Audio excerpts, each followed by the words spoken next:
welcome back. Cage Kiplinger, Logan Hubert. This is the K&L Sports Huddle, episode number 56. It is Monday, March 23rd. The first weekend of the NCAA tournament is behind us, so we'll be reacting to some of the games we loved, the upsets that happened or lack thereof, and look ahead to our favorite matchups in the Sweet 16. We will be finishing up my all-time teams.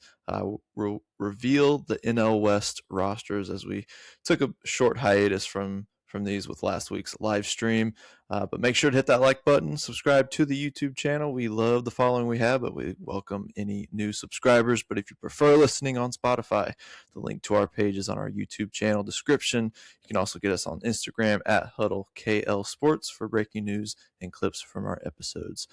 Logan, great to see you again. Glad we made it through the first weekend of March Madness relatively unscathed with our brackets. But first, hit us with our weekly Whiplash. Yep, not too much to get to this week. Starting in golf, Matt Fitzpatrick won the Valspar Championship, which is good for him because he finished runner-up in the week before in the Players and really didn't choke it away. Just Cam Young was better at the end of that. So it was just a good performance of the Players, and he follows it up with the win at the Valspar where he shot all four rounds in the 60s. I think it was a 68, Right. 69, and the 268s over the weekends. Pretty impressive for a -11 finish, holding off, I think, Lipsky at the end. Yeah, and that's a tough course to do that at. The Copperhead course at Innisbrook is not an easy one to do.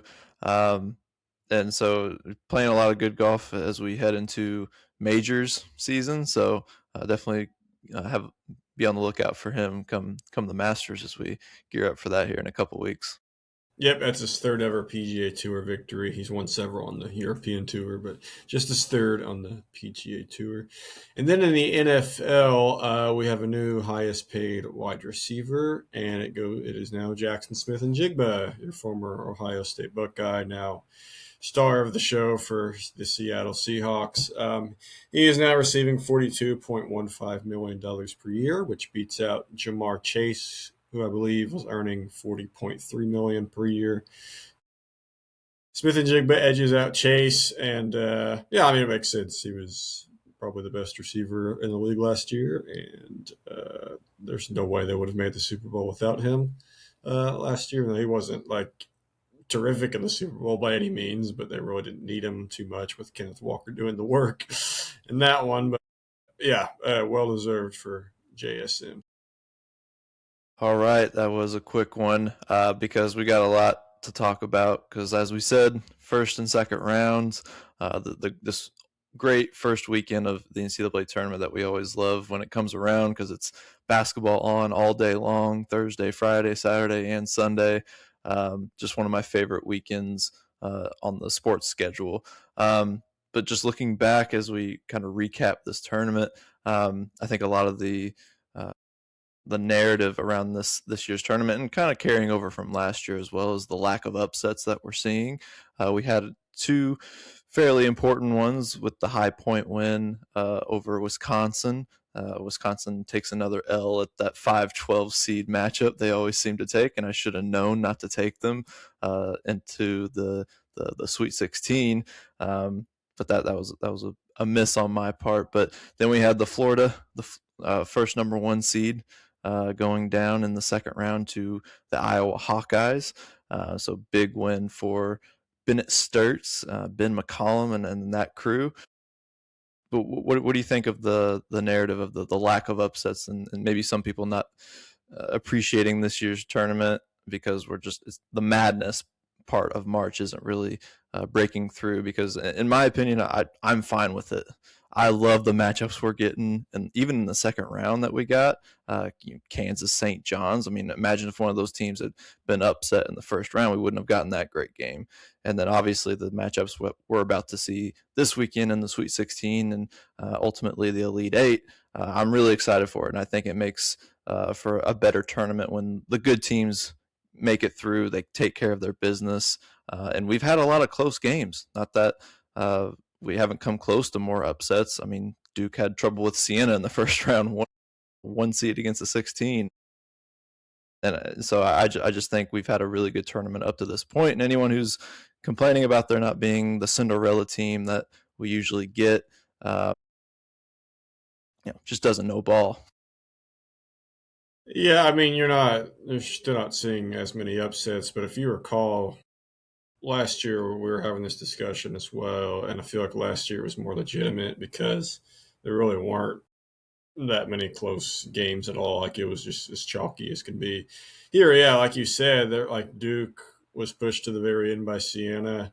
Wright State gave Virginia all they could handle. Kennesaw State gave Gonzaga all they could handle. Um, and then like even VCU over North Carolina, that was a Right. crazy game.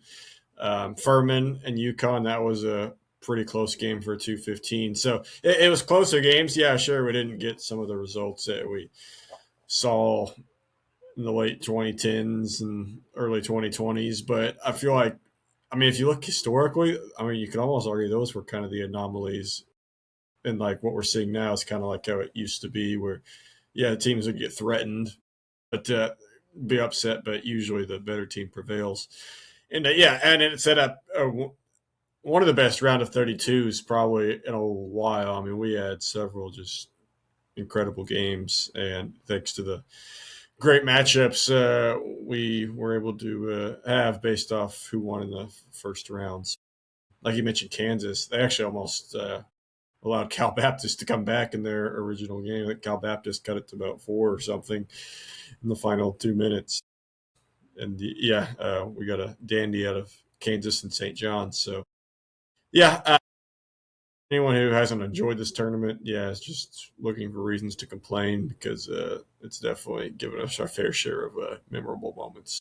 Yeah, and I think the notion of like people love a Cinderella until they go too far because we actually do like to see what we got last year with 4 1 seeds in the Final Four. It might be chalky, but man, was it one of the best Final Fours that I'd seen in recent years because the upsets had gotten a little crazy with it came to an absolute peak with that Final Four that we had with FAU and San Diego State and Miami and all those much higher seeds making it to the Final Four. But really enjoyed how this tournament has played out.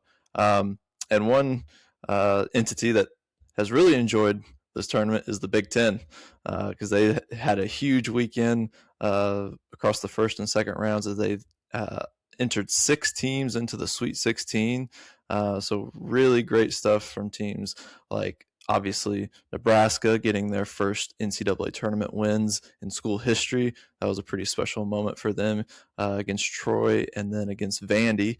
That Vandy game was also a really, really great second round matchup and one of those 4 or 5 seed matchups that we got in the round of 32. Obviously, both of the Michigan schools, Michigan State and Michigan, took care of their business, making it onto the Sweet 16. Purdue, um, who else we got? Illinois, one of my Final Four picks coming out of that South region, which looks a lot better now because Florida's out of there. So I'm really liking how that sets up. How do you think about how And the Big who Ten, knocked out Florida? Iowa, the team that Iowa? finished ninth in the Big Ten in the regular season. So yeah, great tournament for the Big Ten, and then up until that UCLA loss, which was kind of inevitable. Whenever Tyler Bilodeau, who went from he could have played against Purdue in the Big Ten tourney, we were just going to rest him to out both games in the NCAA tournament. Kind of weird injury. So they were shorthanded, but their 2 losses, I mean, were by Ohio State had a chance to win it at the end, and Wisconsin had a chance to win it at the end. By those two teams lost by a combined 3 points. So like even their losses were like pretty competitive. Like um, so yeah, I mean yeah, just great for the Big Ten. So, I mean, yeah, 6 is the conference record, especially for a conference that not only has had obviously the streak of not winning the whole thing since 2000s. Tom Izzo's Michigan State team, but they've had several tournaments where they've just only brought like 1 or 2 teams in the Sweet 16, and just so many teams get upset in the first round. But that whole narrative's changed. I mean, like Nebraska obviously had not won a tournament game ever, and now they're in the Sweet 16, and then Iowa is in the Sweet 16 for the first time since, I believe, 1999, which kind of makes Fran McCaffrey's legacy look a little bad because considering all the success, I guess you could say he had with. I mean, he had some good Consistency. teams, consistency, but they were never able to get out of the first weekend. And the first year he's gone with Ben McCollum. Yeah, they're not only able to get out of the first weekend, but they take out the defending champs who are the number one seed. So yeah, crazy stuff. No mid majors in the Sweet 16.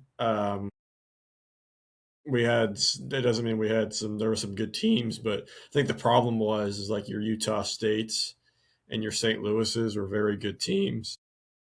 It's just they were when you're seeded as an 8 or 9, that means you get put Right. against an Arizona or a Michigan in the next round. So it's tough to get tough to get Yeah, out. Yeah. it's almost like the mid majors just did not quite luck out with seeding this No. year more than some years where you'd get like a Loyola Chicago as an 11 seed, which could make has a better path to make a run. But yeah, I Yeah, agree that. look at Texas. I mean, Texas is an 11 seed, and yeah, they upset BYU, and then they took care of Gonzaga as well. Hard to call them like an underdog story or anything, but Right. they were a legitimate 11 seed. Where yeah, if you look at their resume, we're a fringe tourney team, and they just kind of got in because of some metrics. Um, but they've shown up for this tournament. I mean, I don't want to put any bad juju on this on your Purdue Boilermakers, but imagine Texas meeting against Arizona in the Elite Eight and Sean Miller coaching his former team or coaching against his former team. That would be a very interesting storyline if that were to happen. But um, yeah, we've kind of recapped some of this first weekend. How about we check in on our brackets? How are we doing so far? I think up to this point, like I said, we aren't we're relatively unscathed as far as obviously our final four picks are still good to go, which is always a good thing after the first weekend. It has, as we've mentioned, been a bit chalky, but I think the Florida loss for a lot of people probably took out a final four contender for a lot of brackets out there. But just give me a rundown of maybe some of your baddest beats and some of your best picks that you feel like you made you the smartest person in the room. Yeah, did you have Florida in the Elite Eight? I did. I Yeah, did. that's what I did as well. So I mean, yeah, all my Final Four teams are still intact, and that the chalkiness has helped with that. But yeah, so the Florida doesn't help, but I mean, it's not one of my Final Four teams. I picked Houston coming out of that region, who's looked pretty good. Their 2 games, but the worst I've done is I got all the 6-11 matchups wrong. I was able to correctly call that 2 11 seeds would win. I just picked the wrong 11 seeds to win. Yeah, Tennessee was just an awful matchup for Miami of Ohio. I think there were a couple 6 seeds that Miami of Ohio could have played, and they would have had a legitimate chance. Tennessee was just not because Tennessee runs slow offense, and Miami of Ohio wants to play fast, Yeah. and a team like Miami of Ohio would have to need someone who plays a similar style to upset with their great shooting. That one, and then oh yeah, BYU. Yeah, you just kind of feel bad for DeBonsa, and because I mean he put up 35 points and 10 rebounds in his final college Had game, a but great game. so ever since Richie Saunders got hurt for that BYU Cougars team, you could just tell they're shorthanded and they can only do so much. So, um, but I will. I got all this.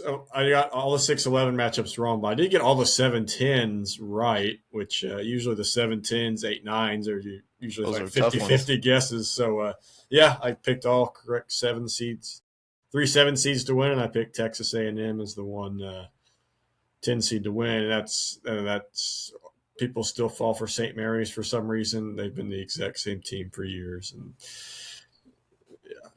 you can't trust them. Uh, I mean, I don't really not too many picks that made me feel like very smart because of how chalky it is.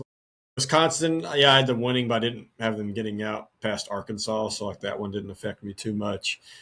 Um, I guess picking St. John's over Kansas was a good pick because I know that was kind of a 50-50 shot. Who would win that game? That was me, just not really, because I didn't trust either of those teams.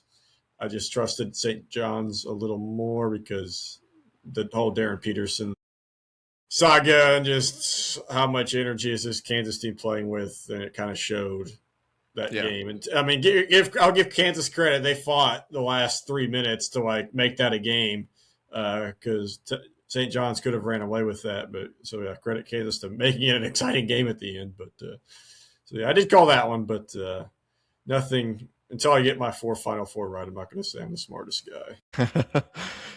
Yeah, I think my toughest beats were obviously was taking Wisconsin out to the Sweet 16, Florida to the Elite Eight. Those were the only two though that I lost that affected multiple rounds. So I feel pretty good about the way my brackets kind of turned out.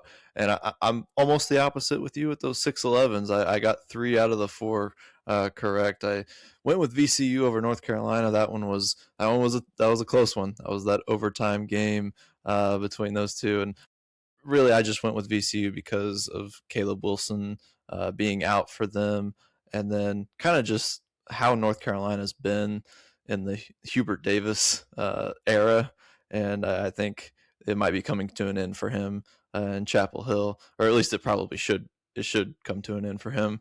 And then I kind of went the other way with the Louisville South Florida game because that was probably the most popular upset pick in the whole round of 64 because of the Michael Brown injury and him being out. But I don't know. I just felt like I had to go the other side with that one and pick Louisville. And again, another close game that went my way for It on was that end. close, but it was pretty obvious that Louisville was the better team, and South Florida just kind of made it close at the very, very end.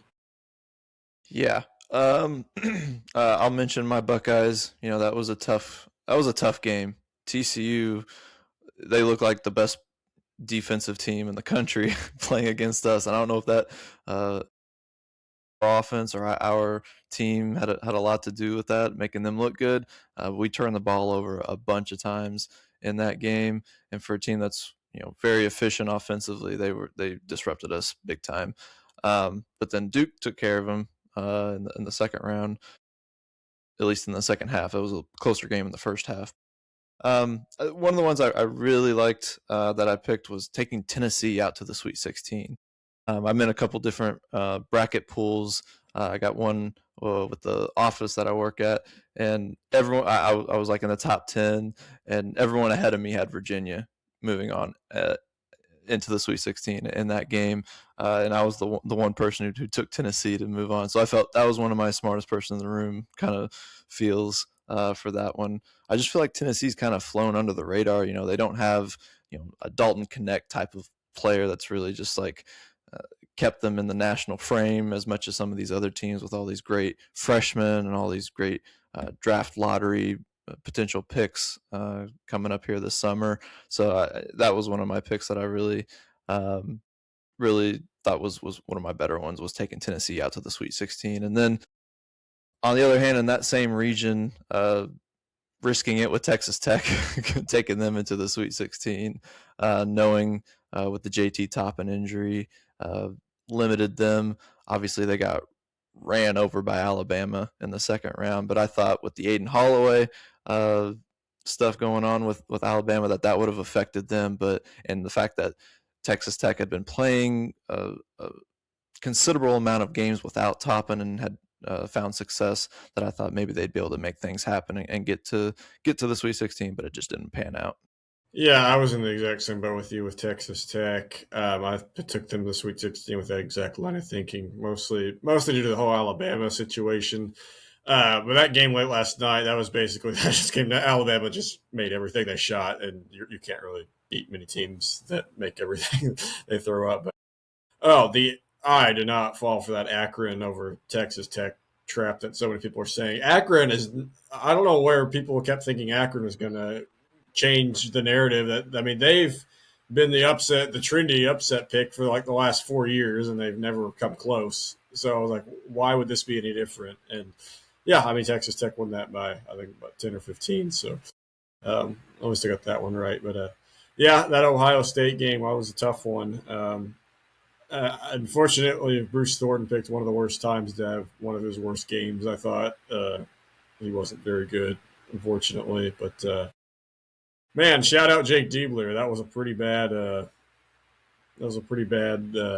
Call or at the end of the. Yeah, I mean, you're not going to fault Diebler for that entire game because your guys just. I mean, he doesn't shoot the shots. I mean, at some point, Ohio State just needs to make their shots, but man, when you have 4 seconds and you're down two, you should never throw it to your big guy and have the big guy give it back to the inbound.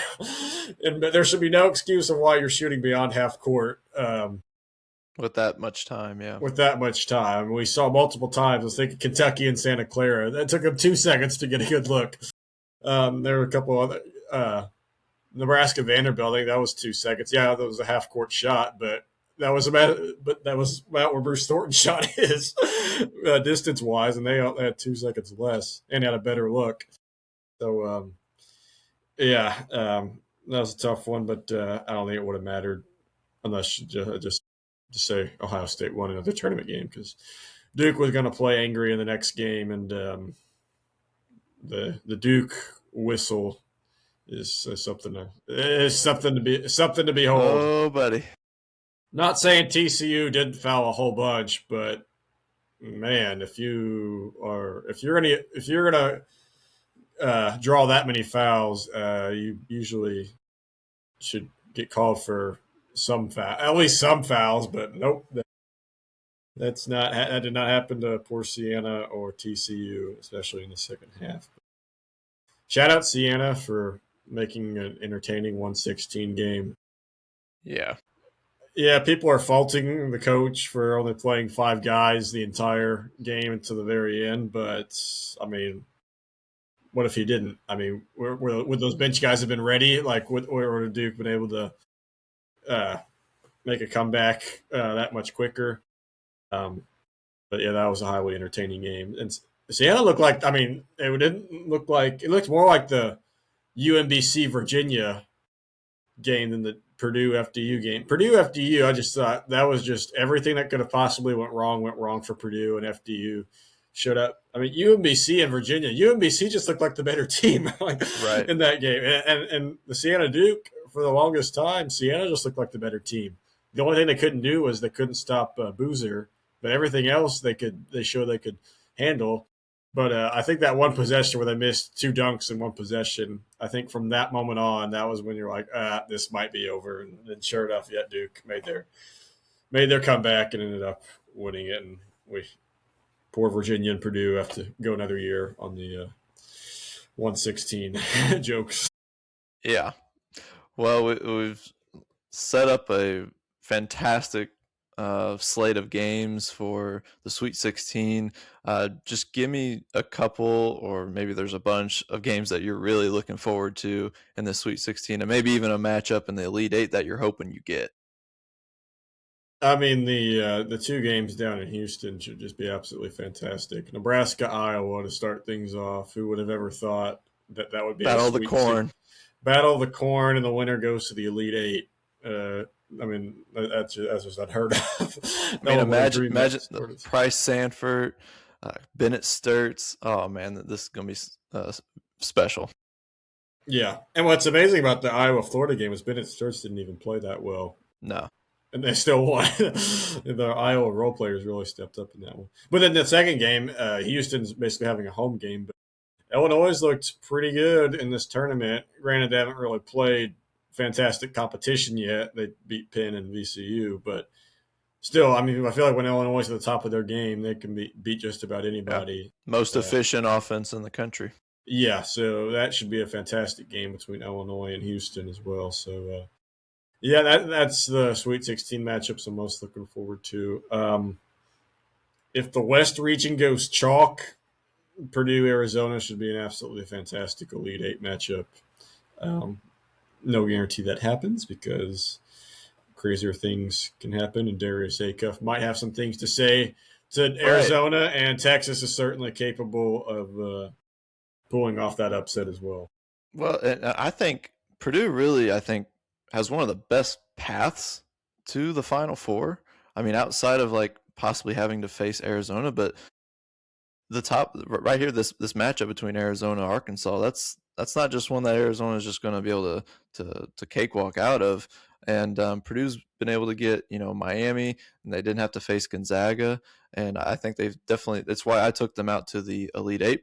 Probably why you took them to the Final Four.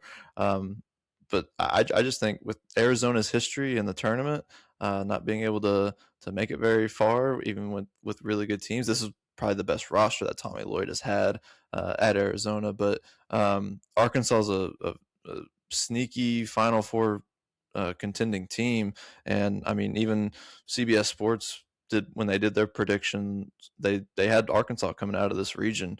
So I mean if Purdue ends up against Arkansas, I'd like that matchup for Purdue to possibly make it to the Final Four. So I really think that they lucked out with their seeding and their the region that they were put in.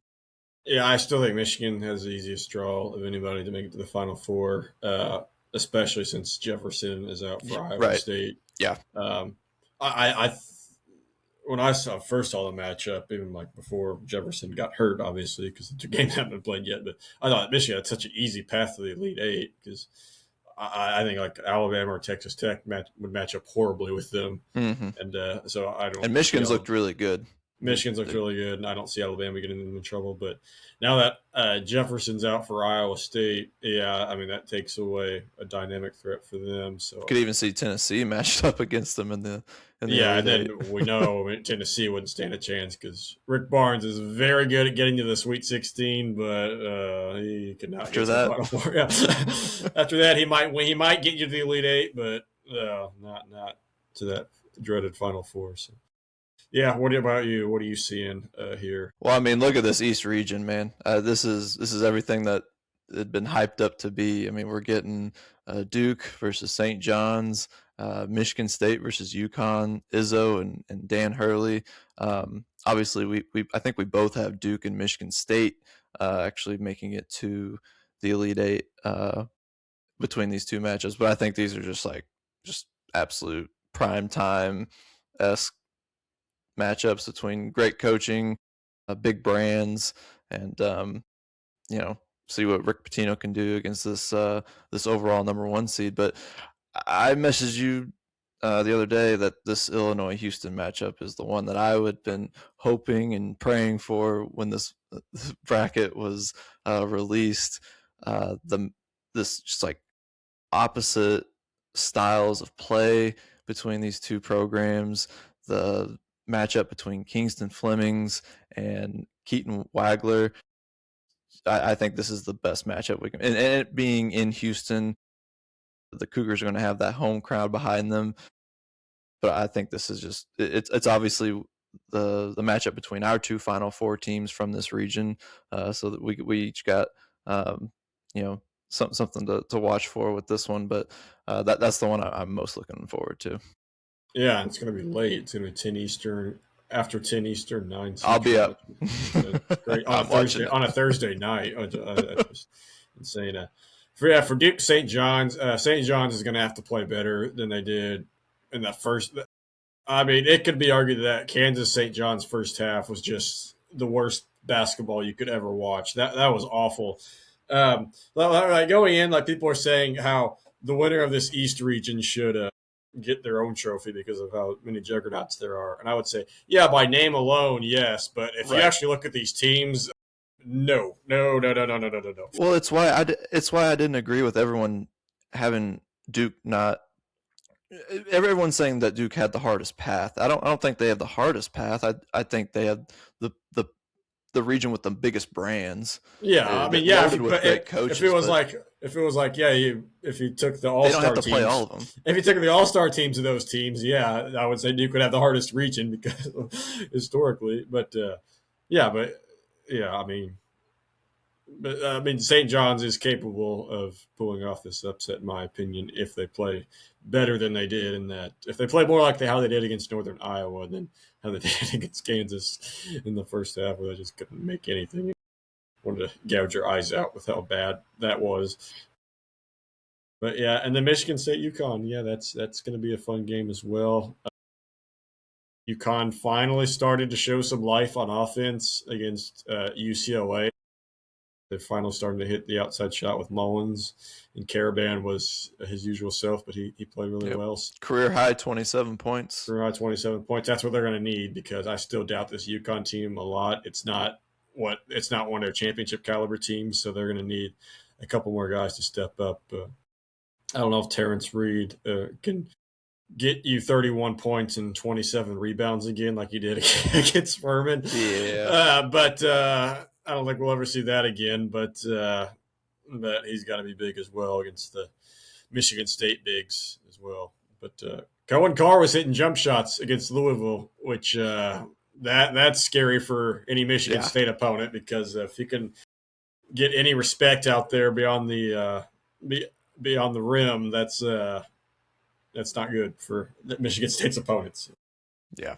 It's just I think from top to bottom, there's just really good matchups because it's been chalky, and so we're getting these high seeds facing off in the Sweet 16, ultimately the Elite Eight, and yeah, can't wait to watch it over the course of this second weekend of the tournament, and we'll be reacting to that next week along with previewing the Final Four. But let's move on to Diamond Talk. We're going to be going over my NL West all-time teams. Um, Again, like I said, we pushed this out after our live stream that we did last weekend. This division, a couple of more recent expansion teams in the Diamondbacks and Rockies. So, going to see not quite the rosters that you'll see on teams like the Dodgers and Giants, but let's get right into it. Arizona Diamondbacks. So they've only been around since 1998, but they got a quick World Series there in 2001 against the mighty New York Yankees, who were on a 3 year run of winning back to back to back World Series. And so this team, only one Hall of Famer at the current moment.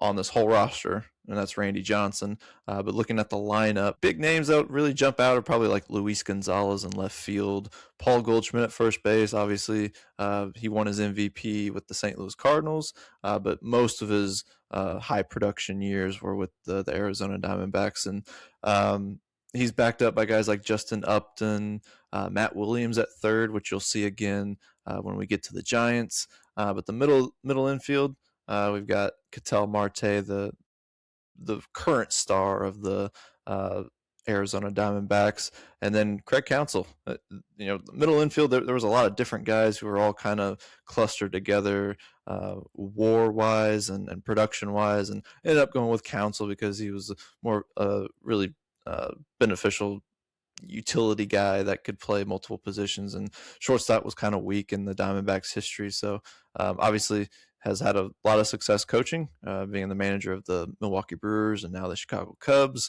But in his playing days, he had one of the best batting stances that you'll ever see when he held the bat way up high over his head. Go watch some videos of Craig Counsell's batting stance, and you'll see what I mean. Also part of that 2001 World Series team. So yeah, obviously not the best lineup that we've seen in this series, but what they'd have to be really scrappy. They'd have to be that Tampa Bay Rays, Miami Marlins type of scrappy that would get them out through this division. But looking at their pitching staff, I think this is where, at least the starting rotation, it's where this team really shines because you get the Hall of Famer Randy Johnson, who put up 4 Cy Youngs with his time with the Arizona Diamondbacks. So it was definitely his heyday whenever he was with them. Kurt Schilling, again, probably his best years when he obviously got the World Series co-MVP on that 01 team. And then Brandon Webb, another Cy Young winner, kind of gets lost in the cluster of great pitchers from the 2000s, but he's definitely one of the more underrated guys from that era. And then Zach Gallen, who is kind of the current ace of the team.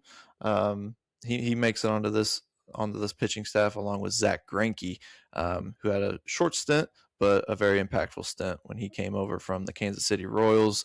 I think he even spent a little bit of time with the Dodgers too, but when he was with the D-backs, this was obviously not as much history as the Dodgers, so he's able to crack the starting rotation for this team. In the bullpen, a lot of guys, a couple guys from that World Series team, Byung Young Kim, and then you get guys like J.J. Putz, Brad Ziegler, Archie Bradley, just like good arms, lefties and righties to kind of to mix things up. But Jose Valverde is your closer, electric stuff. Had stints with the Tigers, the Astros, but I think his best years were with the D-backs here. A couple of starters that didn't crack the rotation but make it here in the bullpen. Dan Herron, uh, kind of an underrated guy, and then Patrick Corbin, who actually ended up winning a World Series, I believe, with the Washington Nationals on that 2019 team. But before that, he was a workhorse lefty, kind of in the bullpen and as a starter for the D-backs. Yeah, pretty decent roster, but not one of the stronger ones. Definitely pitching is going to have to hold down the fort because I don't know if this offense is going to be able to create runs against other all-time teams if these were to be put on the field. No, I agree. It's not. I mean, you recognize names on the batting rotation, but it's nothing compared to a lot of teams. But hey, that's what you get when your franchise begins in '98. Was it what year was it recently that they were in the World Series? Was that 23 against the 23? Texas That's what I Rangers. thought. Yeah, It's the Rangers. Yeah, it was kind of a break for relief because of what was coming next between the Dodgers making it every right. year and the Yankees. So yeah, kind of a unique World Series. So yeah, I mean, still, I mean, yeah, 2 World Series appearances, 1 World Series win. It's nothing to scoff at for a franchise that's not even 30 years old yet. Exactly. And then we get to our next one with the Colorado Rockies, and I would say the the strength of this team is completely the opposite of what the Diamondbacks is. This is honestly one of my favorite lineups to look at. Just looking at the Rockies' history, especially in the outfield with guys like Larry Walker and Matt Holliday, Charlie Blackmon, who's just a hit for average type of guy who actually had some decent pop at the leadoff spot for them. And then even Carlos Gonzalez off the bench, one of my favorite players, Cargo, a corner outfielder that can uh, do a lot with the bat. But Todd Helton, Nolan Arenado, Troy Tulowitzki, just some great names. Some of those guys were on that '07 team that went to the World Series. I think a lot of people forget about that team. Yeah, Ultimately got beat by the Red Red Sox. Sox made quick work of them, but yeah, it Right. was pretty. It was a cool story that they made the World Series. Exactly. Then a couple of more recent guys like Trevor Story, who no longer with the team, but one of the more recent stars, just absolute power. And a lot of these guys have a lot of power, and it was, um, you know, exemplified with their stats because they were at Coors Field, the mile high. The thin air. Obviously, the ball carried a little bit more for them when they played for the Rockies. So a lot of these guys' stars are probably inflated, but if you were to put this team out on the field, they get 81 games at home, so they'd be able to do a lot of stuff up from on the offensive side. So yeah, just one of the best lineups, and can't forget Andres Galarraga, uh, absolute pop from the '90s, first baseman who ultimately gets the DH spot for me here with the, the Rockies. So great lineup, but with the pitching side of things, if you look, it's This is not as bad. not it's not great. And one of the reasons is that they have to develop from within. No pitcher is ever going to sign with the Rockies because no one wants to pitch in that ballpark, and so and again, as inflated as the numbers might be for the hitters, it is too for the pitchers. So you got to take a little bit of what they bring to the table and their stats that they accrued in their with their careers with the Rockies with a grain of salt because they are having to pitch in that ballpark as well as those hitters get to hit in it. But at the top is Ubaldo Jimenez. Obviously had that great 2010 where he was just unhittable through that first half of the year. Ultimately, came back down to earth through the second half of the year. He didn't end up winning the Cy Young, unfortunately, but great peak right there in that season for them. And honestly, probably the best season of any Rockies pitcher up to this point in their history. Herman Marquez, the strikeout leader for them, that he's spent a lot of years with the Rockies. He hasn't actually left like most pitchers in their history have left to go for greener pastures. He's stuck around and stuck it out and has been one of their longest tenured pitchers in their history. Kyle Freeland, Aaron Cook, John Gray, just Freeland was actually a Cy Young runner up, so he was actually pretty dominant when he was uh, kicking it with the Rockies. But yeah, not huge names, not big production, not Hall of Fame esque type of guys with the pitching side of things. In the bullpen, it isn't much better, but you do get some names like Houston Street, Adam Ottavino, who have had some solid seasons in the league, Rafael Betancourt, and then one of my favorites, Jorge De La Rosa. He was a lefty for them. Lot big inning eater. And yeah, it's not one of the sexier pitching staffs that you'll ever see. This team would get hit around, so this unlike the Diamondbacks, they would need to score a ton of runs. Yeah, I think this is the worst of all the teams we've done so far.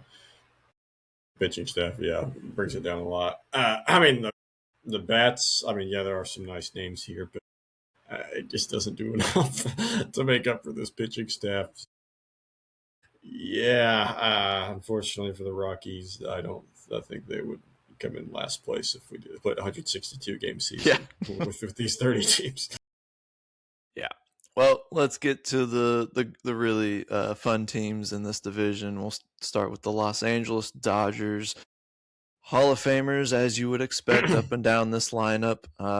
Some very important as well as very productive names, and likes of Jackie Robinson, the first African American baseball player in Major League Baseball. uh, Mike Piazza getting a spot here, along with Roy Campanella, the two catchers on this team, both making the starting lineup. Actually, having Campanella, I'd probably have Campanella at the catcher position and Piazza at DH, just because Campanella was a better defensive player, and Piazza was just one of the best, probably the greatest hitting catcher of all time. Um, and then you get guys that like Duke Snyder, Gil Hodges, Pee Wee Reese, that kind of some of those guys, played together on those '60s, '50s, and '60s teams that would go to multiple World Series, win a couple in it as well.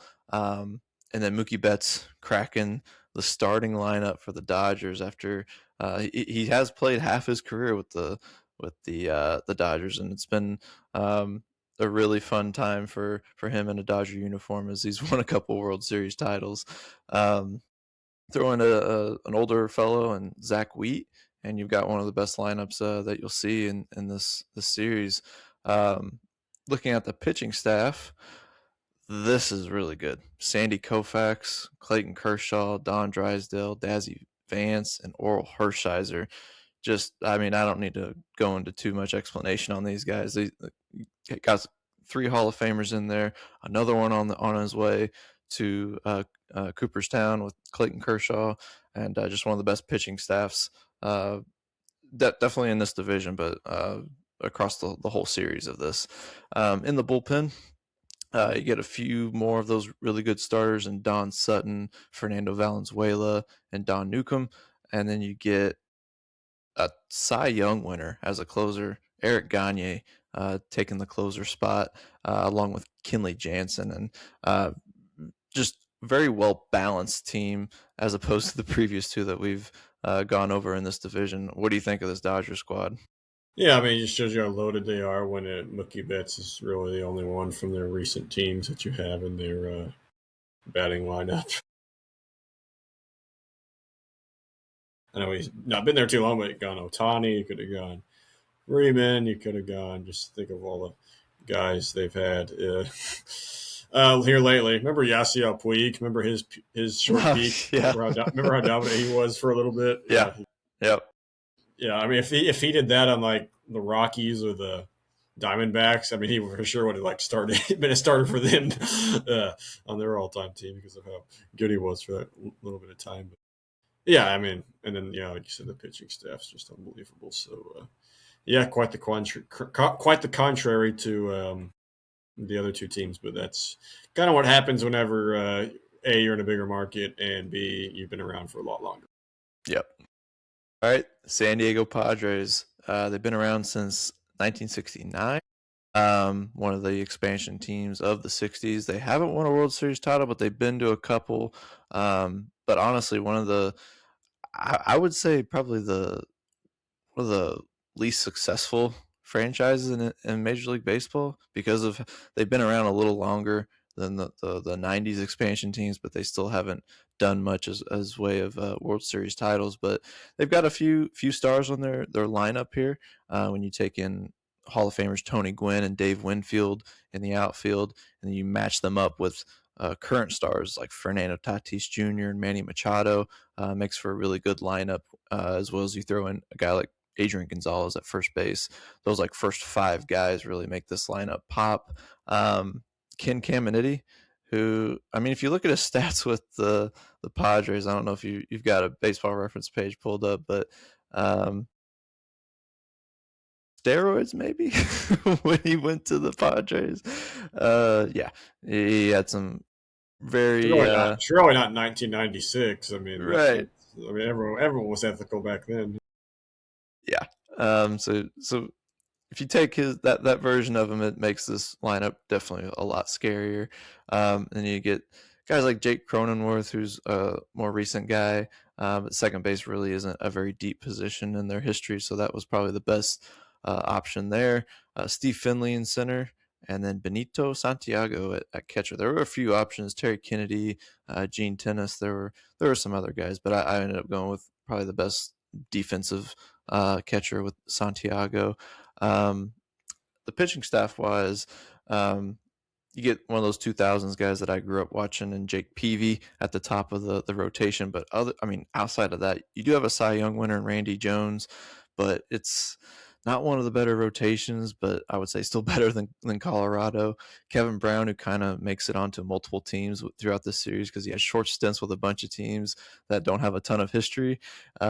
And so he makes it onto this rotation as well. Joe Musgrove, more recent guy, and then Yu Darvish, obviously, has put up some pretty productive seasons with the Padres after coming over from the Texas Rangers.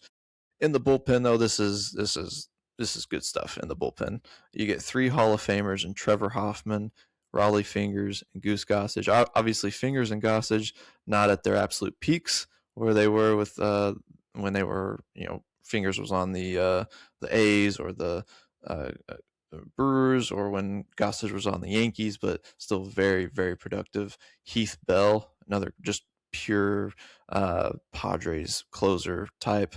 And then Mark Davis, very underrated lefty who was a Cy Young winner as a relief pitcher. And then throw in a couple more of those starter types and Andy Bennis and Craig Lefferts, and you have a pretty decent back end of the bullpen, but right at the front of it with those Hall of Famers makes this a really fun bullpen. Yeah, it's kind of a unique pitching lineup. Zero Hall of Famers in the starting rotation. Then you got three Hall of Famers in your bullpen. That's just kind of how it worked out for the Padres. Yeah, I agree. It's definitely one of the most underachieving, probably you could argue the most underachieving Yeah, franchise in baseball. Just lack of postseason success, despite how long they've been around. Trying to think of like the NFL equivalent. they have been to two World Series, I so it know that's kind why of I don't it want to say the Browns or that because right. um, yeah, maybe like the Falcons. Yeah, That might be a good that comparison might be a good outside one. the 28-3 jokes, obviously, but like a team that's, I mean, it had been relevant at times and had a couple Super Bowl appearances, but never won the big one. And most of the time, just kind of a mediocre squad. It's kind of how the Padres are. Well, let's get to a team that has won the big one plenty of times, and that's the San Francisco Giants. Um, this one, obviously, the probably the name you go right to first, other than Willie Mays, but Barry Bonds. Barry Bonds takes the cake for this team, and out there in left field, maybe the greatest baseball player to ever live, steroids or not. But he's definitely got the stats and the accolades to back it up. You put him in an outfield with Willie Mays and Mel Ott, a couple Hall of Famers, and you have basically a Hall of Fame outfield. But then you have maybe one of the best first base groups of any team with Willie McCovey, Orlando Cepeda, and Will Clark. Will Clark ultimately ends up on the bench because there's just not enough spots for him to be in the starting lineup with McCovey and Cepeda. Uh, very very good. Lots of pop at the top five spots of this lineup, and then obviously get a guy like Buster Posey at catcher, and you've got one of the best field generals in the that's ever played the game at that position. Matt Williams, there's that other sighting I said we'd get to. This was definitely his peak time. He had a few Gold Gloves with this team, and one of the best power bats with that and his glove, definitely gets him into that third base spot for this franchise over guys like Pablo Sandoval or maybe from that those World Series teams in the 2010s. But then in the up the middle was interesting. There's some older players that I could have gone with for both of these spots, but I ended up going with Jeff Kent, who just made it as a Hall of Famer for second base, and then Brandon Crawford, who not a great hitter, but one of the best defensive shortstops to play for this franchise, and obviously was on a couple of those World Series teams. So I just thought he was probably the best option to go here. There was like dead ball 20s, 30s types of players during those eras that I could have gone for that position, but I think Crawford, with his postseason success, was probably the best place to go. And then you get Bobby Bonds,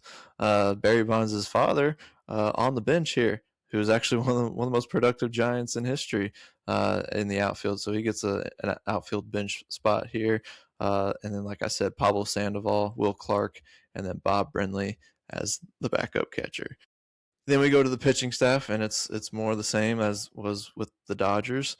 We get a bunch of Hall of Famers here with Christy Mathewson from Dead Ball era, Carl Hubble in like the 20s, and then guys like Juan Marichal and Gaylord Perry from the 60s and 70s, and then Madison Bumgarner from those 2010 squads. So you get a great balance of eras from their most successful decades and seasons peppered out throughout the starting five. And then in the bullpen, Rob Nin takes another closer spot as he did with the Miami Marlins. But then we got Fear the Beard, Brian Wilson, from those 2010s World Series teams, Rod Beck, Sergio Romo, Gary Lavelle. So really, really top arms in the bullpen. And then we finish things off with a couple of really good starters who didn't quite make the starting five, and Matt Cain and the freak Tim Lincecum. Had to get those two in there, at least in a bullpen spot. But yeah, Tim Lincecum probably one of the best careers as far as like stats and accolades. He got a couple Cy Youngs, few 3 World Series championships, and just one of the best peaks in modern baseball. Yeah, those even year Giants teams in the 2010s, 2010, 12, and 14, and even 16, they had a pretty good team too.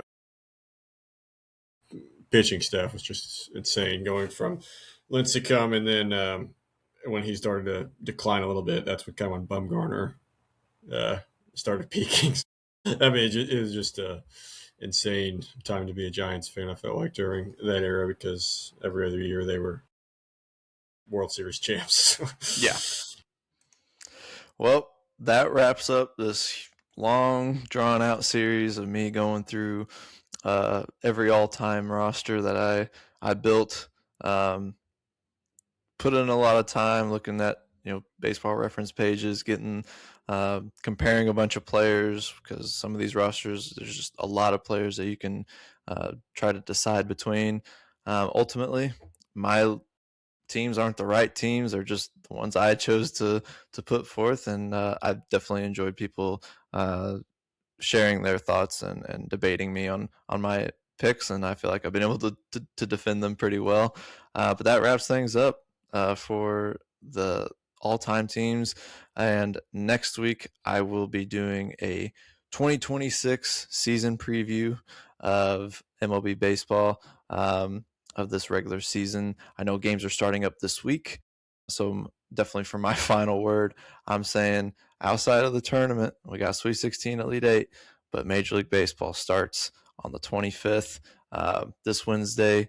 Netflix. We got Yankees, Giants, and then every other team is playing. I think the following day, or maybe a couple days after. But um, I'm excited for the baseball season. I'm excited to watch my St. Louis Cardinals, and I'll be able to give you guys a nice preview next week to finish out the podcast next week. But Logan, what do you got?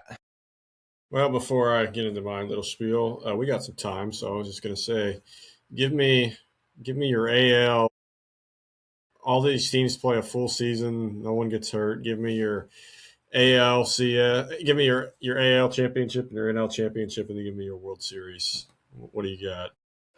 So you want my like uh the the series? Do you want the two teams who would be playing in the NL championship and AL Yeah, championship? yeah. Obviously the Yankees are going to make it to the AL championship against, I would say, because they probably end up playing Boston as like a wild card team beforehand. We'd probably end up playing someone like Oakland or Detroit. I would say they'd beat either of those teams, so I'm going to take the Yankees to go to the World Series. Obviously, the NL side, it's a little bit more clustered, and I'd like to think my St. Louis Cardinals will be able to make it to the World Series, but I'm a little biased with that. I know they are the second most winningest franchise in baseball, but man, I feel like other franchises have caught up to them, especially on the pitching side. I mean, I feel like the Cardinals lineup definitely stacks well against anybody in the NL, but um, mm, man, the Giants are definitely one that I'd be looking at with how good their pitching is and just the names that they got on their lineup. I think I'd probably have to go Giants and Yankees, and then at that point, man, I think the Giants have a better pitching staff than the Yankees. Um, so maybe that would be the difference because both lineups are pretty strong. But man, it'd be hard to not just pick the Yankees since they got 27 World Series championships. You might as well. Let's not. Let's. I'm not going to get cute here. Let's go with the Yankees. Awesome, awesome. Okay, to close things out. So, what's also been going on here over the weekends? Kind of started Friday and it's continuing today. Is the women's tournament, and I'm not saying I've watched any of it, but I do score watch it, and I'm glad to report that today we were finally starting to see a few upsets Yeah, because what I'm Iowa. going to say today, what I was going to say coming in, I'm still going to say this, but I'm saying I'm happy that it's gone different. Is I don't they need to do something about the women's tournament because it is so pointless in the first round. I've said this numerous times on this podcast. One of the main problems with women's basketball is that it's not like men. The difference UConn. between the difference between the good players and the great players in men's basketball is not as big as the gap between good women's players and great women's players. That's why you have more upsets in men. That's why you That's never why. see That's any why. upsets. That's why Caitlin Clark can just come in and dominate. Yes, exactly. Um, like you look at these 116, 215, like there's no point. Like Duke Siena, there was a point to that game because Duke said, "Oh, we thought it was going to be what was it?" Malik Brown said it's going to be a cakewalk. Yeah, We thought it was going to be a he cakewalk, and then admitted it at halftime. he admitted at halftime. But Siena had some legitimate dudes on that team. These women's teams, there's just no chance. And I can't confirm this, but I'm pretty sure it's true. I'm sure someone did the numbers, but they looked at like in this first round, the games that air on ABC, so like not counting the ESPN two, like because ESPN airs all these games, but just the primetime ABC, like the average victory of these games in the first rounds on the ABC games are like 40 points. Like that's not good television. I I think somehow they need to shrink this field because there's just too many pointless games. There's just too many pointless games in the women's tournament. Don't get me wrong, the women's tournament gets very exciting at the end when it is the great teams going at each other. especially when it's a year when UConn didn't get all the top recruits. Because I've also ranted Right. about that, how that's not been good for the game. Uh, so yeah, I think it'll be exciting this year. But, man, you gotta. I'm trying to help. I'm trying to help the women's sport. I am. I don't want to see it fail because it, like you see, you get your Caitlin Clarks and your good players every now and then that make the game really entertaining. But I feel like you got to take out the stuff that just makes the game look worse than it needs to be, and I think that includes putting these giving these 116, 215, even like 314 matchups time slots because the games are over within the first minute. Yeah, I mean, like I would think I was like what I picked a women's bracket, and I think I was like 90% correct on after the first round or so, maybe more. Yeah, I mean, Um, if you just picked no upset, you'd have a very good bracket. right, which is starting to happen in the men's game, but obviously, we're still seeing some of those upsets like the Florida. But yeah, yeah, I totally agree with you there. But that's the show. This has been the K&L Sports Huddle for Logan Hubert. I'm Cage Kiplinger. May your bets hit, team not choke, and your stress levels stay manageable. We'll huddle up again next week.